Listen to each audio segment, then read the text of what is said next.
দলের ৪৫তম প্রতিষ্ঠা বার্ষিকী উপলক্ষে কেন্দ্রীয় কর্মসূচির অংশ হিসাবে চট্টগ্রাম মহানগর শাখা কর্তৃক আয়োজিত আজকের এই দোয়া এবং তবরক বিতরণ অনুষ্ঠানের সম্মানিত সভাপতি, উপস্থিত সম্মানিত প্রধান অতিথি, আমাদের অত্যন্ত প্রিয় নেতা, সংগ্রামী নেতা জনাব আবুল হাশেম বক্কর সহ বিএনপি নেতৃবৃন্দ, রেল শ্রমিক দলের কেন্দ্রীয় নেতৃবৃন্দ, সমবেত ভাই বোনেরা, আসসালামু আলাইকুম।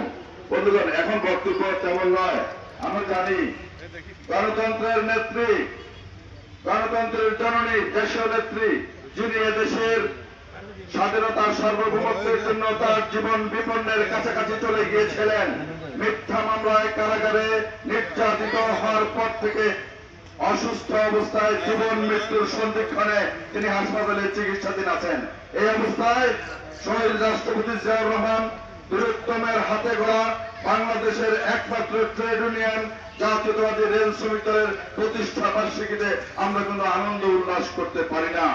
আমরা আমাদের এই শোক, আমাদের এই মনোবেদনা এবং দেশনেত্রীর চিকিৎসা এবং তার দীর্ঘায়ু কামনার দোয়া করাটাই আমাদের জন্য সবচেয়ে বেশি প্রয়োজনীয় বলে আমরা মনে করেছি।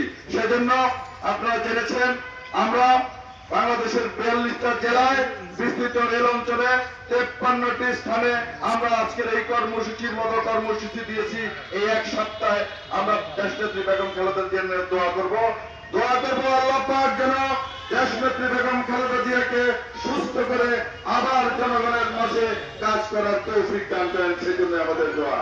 আর এই সময়ে আজকে আমরা গভীর শ্রদ্ধার সাথে স্মরণ করছি আমাদের সেই নেতাকে, শহীদ রাষ্ট্রপতি জিয়াউর রহমান, যিনি চট্টগ্রামের কালুরঘাট বেতার কেন্দ্র থেকে এদেশের স্বাধীনতা ঘোষণা করেছিলেন। আমরা তার জন্য দোয়া করছি। আমরা দোয়া করছি আমাদের নেতা তারেক রহমান সাহেব যেন সুস্থ শরীর নিয়ে দেশে এসে দেশের মানুষের কল্যাণে নির্মিত হতে পারেন। আগামীতে নির্বাচন, ফেব্রুয়ারি মাসে একটা নির্বাচন ইনশাআল্লাহ কি হবে নাকি? আমাদের ধানের শীষ থেকে মনোনীত কাউকে না কাউকে করা হয়েছে, হয়েছে না? যেখানেই যাকে ধানের শীষের মনোনয়ন দেওয়া হবে, আমরা রেলওয়ে শ্রমিক দল কায়মানে বাক্যে তার সাথে কাজ করে রাজি আছি এবং কোন ধরনের বিভ্রান্তের জনগণ যেন কান না দেয় সেই ব্যাপারে জনগণকে সজাগ করব। কারণ আজকাল অনেকে টিকিট বিক্রি করছে জান্নাতের, যেটা একটা আজগুবি কথাবার্তা। এই বিষয়গুলিতে সজাগ থাকতে হবে। আর রেলের কল্যাণে, রেল শ্রমিকের কল্যাণে জাতীয়তাবাদী রেল শ্রমিক দলের যে 10 দফা দাবি, সেই 10 দফা দাবি নিয়ে আমরা তীব্রভাবে এগিয়ে যাব।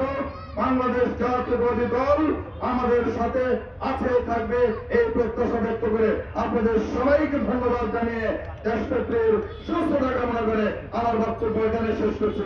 আল্লাহ হাফেজ। বাংলাদেশ জিন্দাবাদ।